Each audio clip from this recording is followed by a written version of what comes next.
Good morning guys. Ang ulam natin for today's video. Ano ba ito? Munggo na may noodles. Tapos maraming gulay. Tsaka chicharong baboy. Yes. Gusto mo ba to? Oh yeah. Kakaiba no? Kakaiba ina-invento ni Lolo na ulam for today's video. May pechay. Tapos may sitaw. Yeah, pinaghalo-halong gulay. Yeah.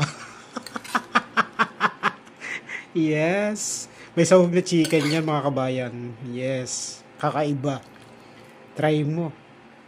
Yeah. Okay, yan o. May noodles yan. Noodles, yes. Okay. Thank you so much for watching. Enjoy your meal. Kain na po tayo. Ayan po yung chicharong baboy. Ayan, oh. Kain po tayo.